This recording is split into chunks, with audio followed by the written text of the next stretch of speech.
ஏன்னா அவர் நம்மளை ஒருபோதும் கைவிடாத தேவனா இருக்கிறாரு. உங்க கூட இருக்கிறவங்கள உங்க கைவிட்டுருக்கலாம், எல்லாரும் உங்களை கைவிட்டுருக்கலாம். சிலுவையில ஏசப்பா தொங்கும் போது நம்மளோட பாவங்கள் எல்லாரும் அவரு எடுத்துக்கிறார். அதனால பிதாவே ஏசப்பாவை கைவிட்டார். அதனாலதான் அவர் சொல்றார், யார் உன்னை கைவிட்டாலும் நான் உன்னை கைவிடாத தேவனா இருக்கிறேன் ஏசப்பா சொல்றாரு. நான் எதுவுமே ப்ரிப்பேர் பண்ண, ஏசப்பா இங்க நிக்கும் போது எனக்கு அவரு என் கூட பேசுறாரு. ஆமீன்.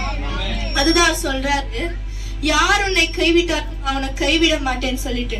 மேத்யூ 27:46 கூட சொல்றாரு இந்த மாதிரி, my God, why have you forsaken me? அப்படின்னா எதுக்கு என்ன கைவிட்டீங்க பிதாவே, பிதாவே என்னை எதுக்கு நீங்க கைவிட்டீங்கன்னு ஏசப்பா சொல்றாரு. அது கூட அவங்களோட பாஷத்துல ஏசப்பா சொல்றாரு, எலோயி எலோவி லம்மா சபா சாத்தினின்னு சொல்றாங்க. அப்படின்னா அதேதான், பிதாவே பிதாவே என்னை எதுக்கு நீங்க கைவிட்டீங்க. ஏசப்பாவே கைவிட்ட நிலைமையில இருக்கும் போது அப்போ நம்மளுக்கு உபத்திரங்கள் வரும். ஆமேன். ஏசப்பாக்கே உபத்திரங்கள் வரும்போது அவர் என்ன சொன்னாரு, நான் இந்த உலகத்தை ஜெயித்தேன் ஏசப்பா சொல்றாரு. ஆமேன். இந்த உபத்திரங்கள் மத்தியிலும் நான் இந்த உலகத்தை ஜெயிக்கும் போது உன்னாலே இந்த உலகத்தை ஜெயிக்க முடியும். அதுக்கு நீங்க என்ன பண்ணணும்னா அவரோட கரத்தை நீங்க பிடிச்சிட்டே இருக்கணும். ஏசப்பா அவங்களை கைவிடாத தேவன் தான். ஆனா நீங்க தான் அவரை விலகி விலகி போறீங்க. அவர் வெயிட் பண்ணிட்டே இருப்பாரு, எப்ப என் மகன் என்கிட்ட வருவா, எப்ப என் கூடவே வருவான். நீங்க நினைக்கலாம் என் லைஃப்ல எனக்கு நிறைய கஷ்டம், இது எதுக்கு ஏசப்பா எனக்கு கொடுக்கறாருன்னு. ஆனா அது எதுக்குன்னு உங்களுக்கு தெரியுமா?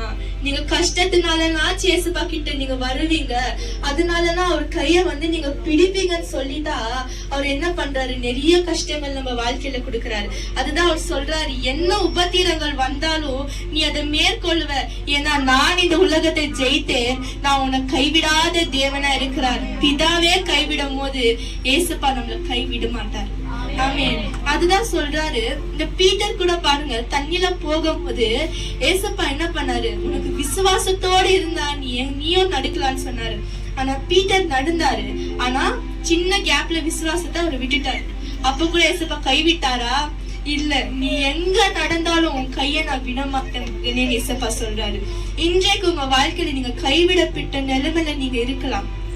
நீங்க கைவிட்டு போன நிலைமையில யார் சப்போர்ட்டும் இல்லாம, என் கூட யாருமே இல்லையே, ஐயோ வைஃப் என் கூட இல்லையே, ஹஸ்பண்ட் என் கூட இல்லையே, ஃப்ரெண்ட்ஸ் என் கூட இல்லையே, நான் நேசித்தவங்க என் கூடவே இல்லையே. யாரும் நம்ம வாழ்க்கையில பெர்மனன்ட் இல்ல. ஆமீன். யாரும் நம்ம லைஃப்ல பெர்மனண்டா இருக்க மாட்டாங்க. நம்ம கூட இருக்கிற தேவனால் இயேசுவா மாற்றினார். பிசாசு சொல்லுவா, நீ விழுந்துட்டியே. நீங்க சொல்லுங்க, நான் ஏசப்பா ஒரு பாதத்துல நான் விழுந்திருக்கிறேன். ஒரு நாள் தேவன் என்னை மேல உயர்த்தி வைக்குவார், ஏன்னா அவர் கைய நான் பிடிச்சுக்கிட்டே இருக்கிறேன்னு சொல்லிட்டு. ஆமீன். அவர் நம்ம கைய பிடிக்கும் போது நம்மளுக்கு எந்த பயமும் இல்லை. அதுதான் தாவீது சொல்றாங்க, என்னன்னா அந்த யுத்தத்துக்கு நான் போகும்போது எனக்கு பயமா இருந்துச்சு. அவர் உண்மை சொல்றாரு, எனக்கு பயமா தான் இருந்துச்சு. என் பக்கத்துல யாருமே இல்ல, என்கிட்ட கத்தி இல்ல, ஷீல்டு இல்ல, எதுவுமே இல்ல ஃபைட் பண்றதுக்கு. ஆனா அவர் என்ன சொன்னாரு, I found strength in God. அப்படின்னா என்ன, ஏசப்பா கிட்ட நான் பெலத்தை நானே கண்டுபிடிச்சேன்னு சொல்றாரு. அதே மாதிரிதான் அவங்க வாழ்க்கையில கோலியாத்தை போல நிறைய கஷ்டங்கள் முன்னாடி வரலாம், கடன் பிரச்சனைகள் நிறைய வரலாம். அதுதான் ஏசப்பா சொல்றாரு, உலகத்தை நான் ஜெயித்தேன். அதே போலதான் இவ்வளவு பிரச்சனைகள் வந்தாலும் அவர் உன்னை கைவிடாத தேவனா இருக்கிறான்னு உங்களுக்கு தெரியும். என்ன நிலைமையான என் தேவன் என் கூட நிற்பார். அதுதான் சொல்றாங்க, அவங்க கூட இருக்கிறவங்க வெறும் ஒரு மனிதர்கள் தான், ஆனா நம்ம கூட இருக்கிற தேவனா இருக்கிறார். உண்மை உள்ள தேவனா இருக்கிறார், கைவிடாத தேவனா இருக்கிறார். நமக்காக பிதா கிட்ட பரிந்து பேசுகிற தேவனா இருக்கிறார். நம்ம பண்ற ஒரு தப்புங்களும் ஏசப்பா என்ன பண்றாரு தெரியுமா, பிதா கிட்ட போய் கெஞ்சுறாரு, இவங்க பண்ணிட்டாங்க மன்னிங்க, திரும்ப பண்ண மாட்டாங்கன்னு சொல்லி. ஆனா நம்ம ஒரு வாட்டி பண்ணும் போதும் ஏசப்பாவை அடிக்கிறோம். ஆமென். சரி, நம்ம ஏசப்பா என்ன சொல்றாருன்னா, நான் உன்னை கைவிட மாட்டேன், இன்னைக்கு இல்ல எப்பவுமே நான் உன்னை கைவிட மாட்டேன். நீ கைவிட்டுட்ட, நீ ஏன் நினைக்கிற நான் கூட தான் இருக்கிறேன், நான் பக்கத்துல தான் இருக்கிறேன், நீ தான் என்ன பார்க்க மாட்டேங்கிற அதுன்னு ஏசப்பா சொல்றாரு. அவரோட அன்பு முன்னாடி எந்த அன்பும் இல்லைங்க. ஏசப்பா உண்மை உள்ள தேவன். அதுதான் இன்னைக்கு ஏசப்பா இந்த 7 வார்த்தையில இந்த 4வது வார்த்தை என்கிட்ட சொல்ல வச்சிருக்கிறாரு, நான் உன்னை ஒருபோதும் கைவிடாத தேவனா இருக்கிறேன்.